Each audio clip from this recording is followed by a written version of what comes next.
Welcome to On the Edge with April Mahoney Brains. Here, this is the spot where the conversation is pointed, the guests are sharp, and the responses are never dull. Welcome home, Brains. There's only one requirement to hang out on the edge, is that you open your big brain and close your small mind.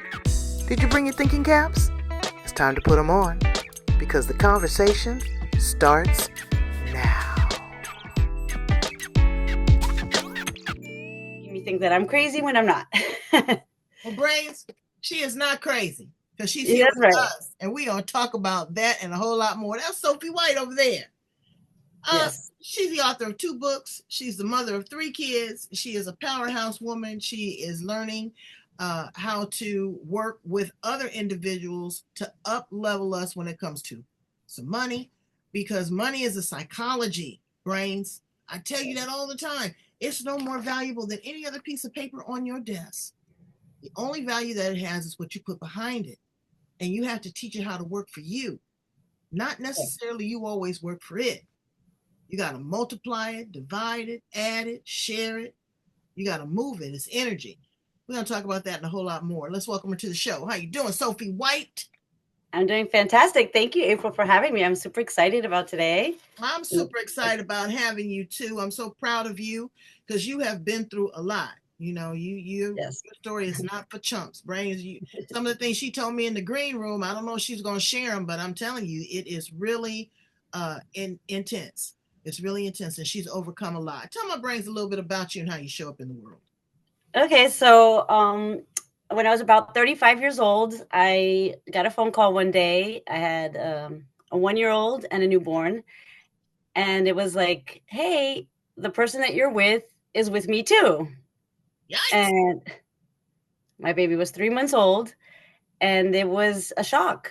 I was in complete shock. I was heartbroken. He had been making me feel like I was crazy for a good amount of time. So that gave me some answers. But so we separated, and shortly after that, my son started acting up in the daycares where he started biting other children, which caused the school system to call child services on me multiple times because of my son's aggression in the daycares. And so with all of that stress and the father that took me through the child custody court for 4.5 years, it caused me to get into drinking and other substance abuse. And then one night, a woman gave me a hug, and she was wearing a fentanyl patch. And within 6 minutes, I was dead on the floor. And my husband had to bring me back to life. And so that really was a wake-up call for me. After that, I quit drinking. I've lost 90 pounds. I've changed my life. I into very much about your mindset, saying out loud what you want. And so I've changed my life completely. At first, I thought I wanted to go into real estate, but my mentor in real estate brought me into the world of finances. And that's where I really found that I can help the most people, is to be able to help them with their retirement and their future goals. And so as I'm helping women also leave toxic relationships and empower themselves, I'm feeding them with the knowledge of how to grow your money safely and securely for your future and for your children's future. So, well, you got your hands full and you got a story to tell. You know, and I think that women would like working with you because it's the trust factor. You know, I've been there, got that, wear the t-shirt. So you've passed the sniff test with them. Yes. And, money is very personal. It's very intimate. People will tell you they have cancer before they tell you they're overdrawn. It's very true. It's very, very true. People are very uncomfortable talking about their finances. And there's a lot of ignorance in the world of finance. I can say I was very fortunate. I learned about money matters, investing at a very young age. And I'm very fortunate, African Americans, I'm not saying that all of them, there's a lot of high profile ones, but just living in the inner city, having that conversation with your kids, showing them, what investments are, what, precious metals are, world currency. They don't have that conversation. Are you having that conversation with your kids about money? I do. I do on a daily basis because it is the world that I'm living in now, is educating people on their finances. And I was able to take my children to Europe last summer. And so they were able to see that transaction with the currency and how things are different in different countries. And that really helps them. And I also, from a young age, I always would make them, if there was a stand where there was a kid selling something like little bracelets or, lemonade, I would always make them stop, give them a little cash, a little extra, so they would have to get change, so they would learn about the transactions. Mm-hmm. And it really helped them feel empowered and feel like, that they were understanding it better. And I feel like that's really helped them. I have one kid who's a massive saver. He won't spend a penny. And the other one's an investor. So it's cute. I love it. It is. And it's a conversation. Yes. So it's world currency. It's not how much you make, it's how much you save. That is 100% true. You can say, and how you roll it over and how you talk to it. I have a conversation. I look at my wallet and I say, hey, y'all, who's home today? How y'all doing? Where are we going? That works, though. It does work. I talk to my plants. If I can talk to my plants and talk to my dogs, I can talk to my money. I know I was broke as a joke. I tell this story all the time. I was broke as a joke one time, and I wrote my money a love letter. Well, it really wasn't a love letter. It was a hate letter about how it controlled me and manipulated me and made me feel bad. And I had low self-esteem. I didn't think I was good enough. And I turned the paper over, and my hand, like magic, wrote me back and said, you're giving me way too much control. You're allowing me to think for you. You are putting more value on me than I'm worth. And then the media has really got everybody all concerned, what to do, what to that. What do you say to a person that's broke right now? I mean, she got credit card debt. She's not getting no child support. She's got her kids there. They're hungry, and she mad because she's working 2 jobs. Where does she begin? What do you say to her? Well, I think it's very important that women or everybody should know that even if you start really small, it's starting that's the most important. So if all you can put away is $25 a week, you start with that, and it'll slowly, things will get better for you, and then you can slowly start adding more and more. Because if you don't start right away, or now, the youngest that you possibly can, the less chance that you have for things to grow. And especially if you're looking at compound interest, you want to make sure that you have plenty of time to let your compound interest grow in your money. So I just suggest starting small, staying consistent, and changing your mindset, because things do change. They do, and they get better. And what I want to throw on top of that is that if you work for a company that has a 401k, understand this. You got to make your own choices. Okay. I'm not a financial planner. That's my disclosure. I'm not a banker, but I got some common sense. And common sense will say that's free money. They don't do it like they used to. I have worked for some bad companies, baby, where I've gotten IPOs, that's initial purchasing offers for their stock. That was wonderful. 401ks that would match you dollar for dollar. They're not doing that. But if they're going to give you something, they're giving you that, and it's before you're taxed. So put a little bit in there. If it's nothing but $25. I remember I worked for the utility company, and I kept hearing people, I was on the call center, and I kept people saying, transfer me to the stock, stock and investment line. And I'm like, let me call over. I never called over there. I was there like a year and a half, never called over there. I called over there. I said, what's going on here in the stock and investment line? Come to find out, it was 2 or 3 doors from where I was sitting. They had what they call a drip fund. You could put $25 in it, $25 in it. I said, well, let me start dripping. Girl, I dripped myself till I drowned. Yes, I did. Yes, I did. So you got to be a risk taker. You got to go in there and you got to say, hey, you know what? It's a little bit, it's gambling, but you go to Vegas, you buy shoes, you buy lottery tickets, right? You buy coffee every day. Every day. Gourmet coffee, sometimes 2, 3 of them. Yes. Well, the only thing with the 401k, which it is a great tool for employers to be able to contribute to your retirement, but the only problem is that when you're at that age that you're ready to retire, you're in a higher tax bracket, and you're going to have to pay taxes on all of your nest egg, which could be up to 40%. So if you have 100,000, you're really looking at $60,000. And so that's just something that people need to know up front, because it's very sad when you get to that age and you're thinking that you have a large nest egg and you only get half. You only get half. Well, we could talk back and forth about options when it comes to that, because if they go to a, Roth, they get to a certain point. Right, right. So if they're educated with something like that, then yes, then those are the options that they need to be educated about, so that they don't have that surprise when they turn. Right, and they need to work with a great person like you that can Yes. speak the language. That's not going to stranglehold you, but going to educate you. Go in, look at financial terms. I love CNBC.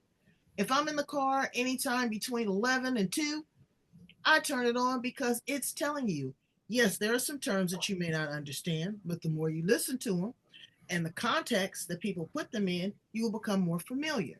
You don't have to know necessarily what the Dow Industrial is and S&P 500.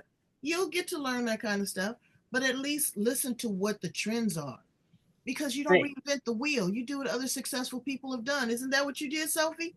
Yes, exactly. And in my book, the mom's blueprint to generational wealth, I do explain all of those terms in very simple Mm, um, definitions, so that the common person can understand, and that way they can go and, when they're listening to the information, they know what's really going on. So I made sure that I really use that book to simplify all the financial tools, to explain it to the reader so that they can make the right choices for what they want for their future. Because one of the things that I truly believe in is an insurance policy called the Universal Life Index, and it's because it's a policy that you use to save up for your retirement, which has compound interest. It has a cash policy that accumulates the interest, plus the death benefit, plus long-term care living benefits. So when you put your money in there, not only are you protecting yourself and your family, but you're also able to use that money for retirement with compound interest, and it's indexed to the stock, but it's not the stock, and it also has a floor. So if the stock market crashes, you're protected. yeah, I And hear a lot of people are using that vehicle now. You know, yes, and so that's one of and the if ones you that need to borrow against it, you can. you can borrow against it. But what you have to understand too is, if you got to just using round figures, you got a $10,000 policy, you borrow five, you only got five left. Don't think you got 10, you got to do Exactly. five. You got to do the math.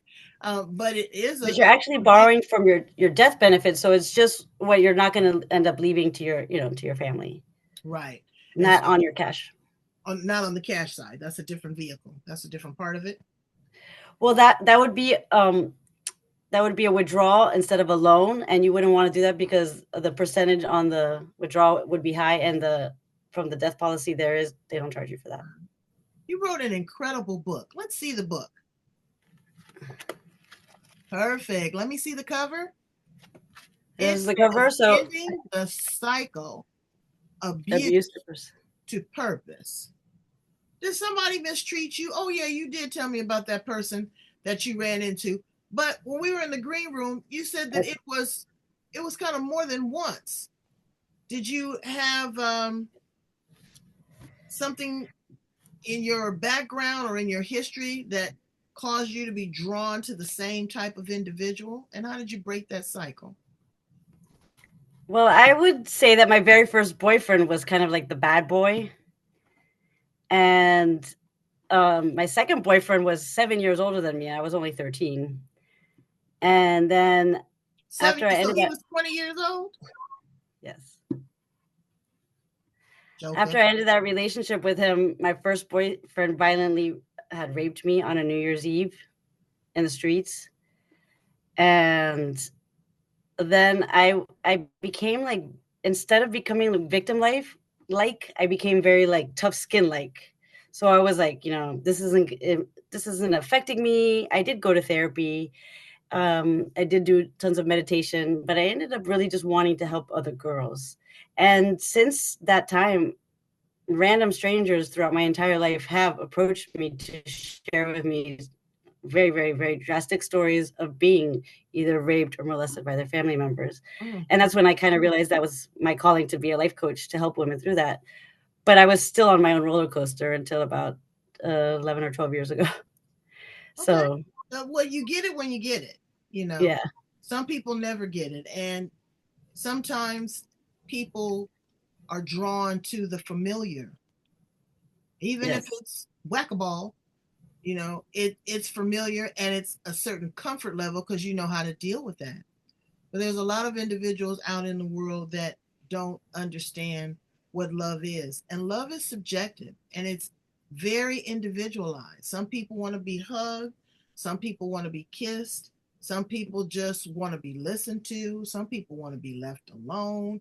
Love is different. So you have to learn love language, the Yes. individual that you're with.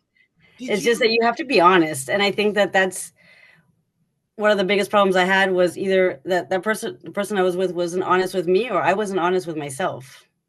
Right. So Right. I've learned now that, after healing from the situation and relearning to love myself, that I don't accept anything that I don't feel good about. And I definitely don't accept anybody lying to me about anything. Right. Right. So, I mean, luckily I'm very lucky that I ended up meeting a husband that's amazing in every way. Oh, good. And Was it so hard for you to start trusting again? I was very hard on him. I was very hard on him. It took him a long time for me to open up with him.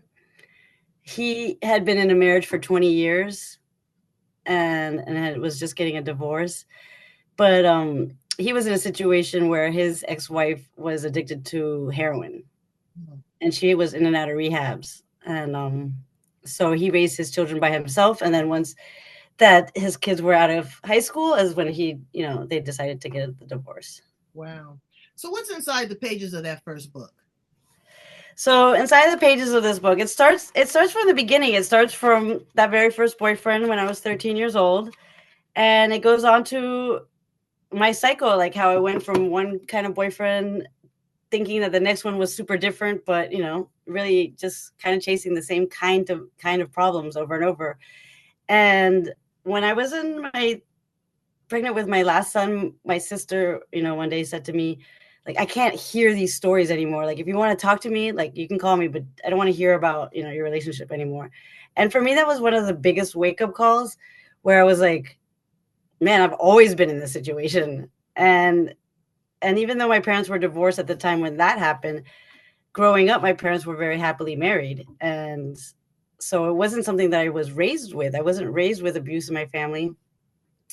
And my sister never dated anybody abusive. So I wasn't sure. I felt like I was kind of just black sheep, but it was really that I just needed to get out of my own head and know that I was worthy because I had been through so many things and I never dealt with them. And I think that that was part of the What did your problem. mama and daddy say when they found out that this joker was 20 and you was 13? Well, we had already been together a year when they found out. I would beat him to the white meat show. Yes, I would. Yes, I would. He That, was actually a sweetheart. He was still in high school, so he was a little delayed. well, and I don't know. I take that back. If you don't know, you don't know. I'm sure Yeah. you would just say, guess who's coming to dinner? This older person. But you see so much now in the media that these older individuals, I just saw a school teacher, female school teacher, a predator on her students, 13 and It's so 14. gross. I Yeah, just it's so don't gross. understand. They don't understand intimacy. They haven't had a lot of experience with, to get down. The conversation is different. I just don't understand that mind and that mentality. What do we say to a mother that is really just trying to have that conversation with their child? I'm one to keep it 100. My Me daughter too. was telling me about, I spoke to my daughter about everything.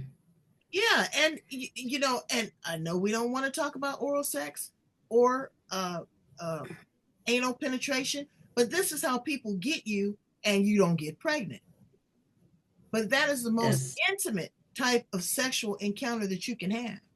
And if your child can't come to you, their mother that they live with, that feed them, that clothe them, that birth them, and have that conversation, and you let them have that conversation in the world, yes, I'm in judgment. I say shame on you. Because Well, so what happened was that my mom had the conversation with me and it made me more curious. really, I was like, I want to go out and try that. really, So So I took a different approach with my daughter, but I was always very honest with her. And the thing is that the person who had violently raped me when I was in my teenage years was her best friend's father. So I had to let her know at a very young age about what had happened, Oh, wow. just because even though she wasn't like alone with him at any time, just, in passing, I just wanted her to be aware, to be like with her eyes open. Okay, And wait, so, let me follow this story. This happened before your daughter was born, yeah, right? it was my best friend's brother. Your best So, friend's brother. Okay. yes. So he was my first boyfriend. And then I had, the older man boy guy that I dated for 3 years. And right after we broke up on New Year's Eve, this happened at a party in my neighborhood where he violently raped me forward, anal 7 times Wow. until Did he you ever bring ejaculated all over my face. did you Yeah. ever bring charges against him? I didn't because, well, because it was my best friend's brother, and somebody else had already claimed that, and everybody called her a liar.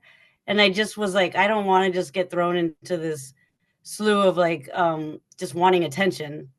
So instead, what I did was I went and I had spoken to my not my friend. I didn't tell her till years later. I had spoken to my ex-boyfriend, the older one, and he told my mom, and my mom made me get therapy. And so I joined some groups in high school, and I was, able to listen to all these other women's stories. And I personally felt like, even though what happened to me was horrifying, some of these women, it was like some of these girls, it was their dad or their brother. And I I had a just guest felt on my show. so horrible for them, I had a guest on my show that told me that her father had sex with her the night before she got married. Well, so the second half of this book, the first story is with the first wife of my children's father. So I was baby mama number 3. So the very first interview was his first wife, so that I could have the comparison story that like he treated her just like he treated me, like this was his way, it wasn't just my story. Hmm. Then I went on to different stories of women who had either not non parents that were not available, and then they were abused, or parents that were there that were good, and then they had abusive situations. But there were women that were molested by their mothers, by their priests, by their fathers, by their brothers. It was some of the really saddest stories I've ever heard. But I just felt, and sometimes that they're hard for me to still read. I actually had to put the book down for 8 years and then come back to it because editing it was part of what had brought me to my Okay. depression. So reading these stories, how is that going to be helpful to a victim? Because at the end of each story, it shows how the woman escaped the relationship and Okay. was able to get out and have a better life. So it's so that they can see, like, no matter how bad their situation is or how, where they're at is so scary, that there is a possibility, because, there's these women from all different situations that have expressed how they were able to do it and how they felt once they have done it. Well, that life coaching is really going to help, as well as, okay, so now you got your emotions taken care of. Let's take your money, and then let's put that together to make you a whole person. And I think that that's absolutely beautiful, Thank you. that you've done what you're doing and had the courage to do that. Let's flip the script and ask you some fun questions. All right, let's go. You got all covered up right now, but baby, tell me about the body art. Yes, Lord, tell me about that. What? How? Okay. Number one, I know that they tell a story, but Yes. how did you endure that? It was painful. It's not even done. So like this side is completely complete, but I haven't had the courage to complete this side yet. Oh, wow. But the heart here, the red heart, is I'm from Belgium, so that it kind of represents the red, yellow, and black, which I also have here, Okay. Belgian flag. And the beehive is, well, bee means bringer of joy, and that's what I like to do. I like to bring people joy. Okay. So it's always been one of my signatures: be happy, be healthy, be you, be beautiful. And so I named my daughter Dominique B. So that turned me, instead of just being the bee, I ended up being the queen bee. So I had to make like almost like a crown on my chest. Oh, wow. Well, that is definitely intricate work. I'm I want to get a little tiny cherub, and I don't A want to little sit what, long, Cherry? like a little cherub, a little angel Oh, on my back of my shoulder. But you know what? I'm 62 years and I went without it. I will enjoy other people's body art. If you were an appliance in the kitchen, Sophie, what appliance would you be? no, I don't do the kitchen. I'll do the kitchen, The blender? the blender. No, my husband's a wonderful cook. I get a lot of people that want to be the blender. Why? You like to mix it up and then serve it? I just like things fast. Yeah. I'm the air I don't fryer. like waiting around for my food. I'm the air fryer. I want it clean. I want it retro. I want it uh, I crispy, love that. so I'll do that. If you could time travel, go back in the past, stay here in the present, project to the future, where would you land? The early 90s. 90s? Why you like the 90s? Well, I grew up in the 90s and I'd love to do it all over again. It was fun. I had a good time. We had good music and it was a different time. We didn't grow up with cell phones. We didn't have laptops. We had connections and friends. And my other tattoo is I was a photographer since I was 10 years old. I grew up in a dark room. Me and my friends would get together on Friday night and we would print some pictures together. And it was just a different kind of fun. And I mean, we also had bad fun. We were adventurous kids and we would go out to the woods and have bonfires and, drink alcohol when we're not supposed to. But But I just really like the 90s. I can't say I want it to be the 60s because I don't know if it was any good.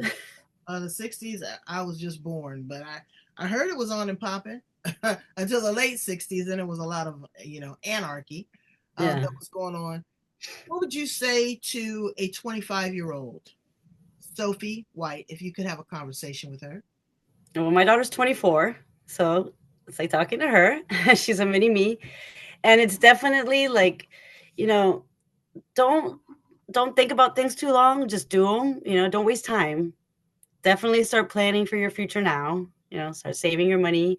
I did my daughter started an IUL, so she is saving for her future. And I also, planning. I helped her get a will and a trust for herself because she's going to be getting married in the next year or two and start planning her own family and just don't let life go by so fast that you don't enjoy it. Right. And that's what I say too. Stop and smell the roses. Yeah, like after everything that I've been through, I decided that I wanted to just design a life that was for me. Like this is how I want my life. And I think that was one of the best choices that I made because now like I basically don't ever feel like I'm working. I always feel like I'm having fun. And when I spend time with my husband or my kids, I always feel so grateful. I feel so appreciated that my children are healthy, that we have a nice home, that we don't have financial stresses. And I could have never said those things to you 10 years ago or 12 years ago. I was just a mess. I could barely even get a couple words out without crying. And one of the things that I learned while meeting and talking to a lot of people was that I was emotionally scarred, which is why I couldn't really talk too much because the emotions would replay inside of me every single time. And that was kind of holding me back. And it was really important for you to know what you want so that you can change your mindset. And it's not going to happen overnight. And you have to surround yourself with positive people, talk to, people who are where you want to go, as well as motivational speakers. A lot of people think that it's like blah, blah, blah, but no, it really does work when you listen to motivational Yeah, the speakers. It testimony. opens your mind. They're not just sitting up there, reading from a book. They Right. have testimony. They can tell you from cradle to grave what they've been through and still what they're going through. Because even though things look good on the outside, it's still a daily grind. You still look at sobriety, you still look at motherhood, you still look at relationships. Your money, Yes. the money could change. I'm not saying that it will, but it could. Exactly. We plan for the future. What is that term? I always forget it. It says future results cannot predict current, what is that? Situation. I forgot what they said, but anyways, what they saying is whatever happened in the past with your money, that's not necessarily going to predict the future. You Right. can't. It's not. Yeah, you can't predict for that, but you can live in the moment. And that's Yes. what's so important. And that's what's so exciting is that you have an opportunity to talk to yourself and grow. If you were a flower in the garden, Sophie White, what flower would you be? That'd be a sunflower. Sunflower? Yes. Well, that you look like a sunflower. Thank you. I was gonna wear my sunflower earrings. That's why I was laughing when you said that. If you were a car, what kind of car would you be? Ooh, that's hard to say because, well, I drive a Jeep Wrangler with no doors, Hmm. so I love that. But I would love to be a C-class Mercedes. Ooh, a C-Class Mercedes. I tell people I want to be a 1974 VW van. I I love want those the two. hookah. I want the hookah pipe. I want the mattress in the back. I want some Jimi Hendrix. I want my brother sitting there with a big old afro. That's Telling me he hilarious. loves I me. love that. No, I Did you like did that. you have one? No, Did you? I do have one on my desk. It's a little toy one. But I don't know. Have you seen the new Volkswagen vans? They are boss. They are No. really boss. And am I going to drive around the country? Maybe. I don't know, but it just seems like a fun place to be. And another fun place is to be with you. So I want to thank you for being here on the edge, sharing your books, sharing your story, your testimony, being honest, being vulnerable. That takes courage. Thank you. I want you to reach out to her and talk to her because she's going to give it to you in uh, plain language, not all that extra, something that you can understand, the small size pieces that you can digest it and you can look at it. I mean, it's a leap of faith to start investing and all that, but you can't do it if you don't even have the information. So I want you to contact Sophie. I want you to pick up a copy of one of her books, if not both of her books. See what's inside and apply what applies to you. Share what you need to share with others. How do they get in contact with you, Sophie? So I have a website called balancebees.com, All right, and say that's that. Wait, say that a little slower. balancebees.com. Okay. Balancebees.com, friends. And that is for the life coaching, and Whispering Wise Wealth Perfect. is for the finance. Okay. Now you can purchase both of those on Amazon. The financial book will be available on Friday. Ooh, so Brains, you gotta and reach out to her and she'll send you a signed copy. Will you do that?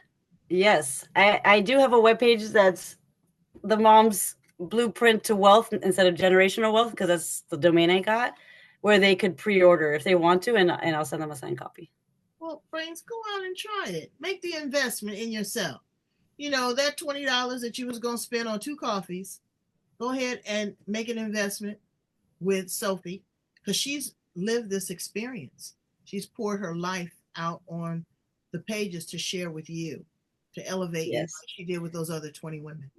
And what's different about the book, the financial book, is that it has journal entries with questions so that you can really start to think about what you want for your future and what it is that you're going to need to get there. So it has a couple journal prompts after every story so that you can reflect on what you've learned. Well, we thank you so much, Brains. Go out, love, like, share, leave a comment. We want your comments. We want to hear what you have to say. We want you to be a subscriber to our YouTube channel. We have moved. Blog Talk, unfortunately, has disbanded. So now we're over on Spreaker, which is an Apple product. But you can still Google us all over the planet. We are on Instagram. We are on Facebook. We're on LinkedIn. We're on Podbean. We're on Spotify. We're on YouTube. We're right here for you uh, in 1,000 different ways. So thank you so much, Sophie. I think that you are a very brave and wise woman. Thank you, April. I really appreciate it. I had a great time talking to you. All right. Be good to yourself, Brains.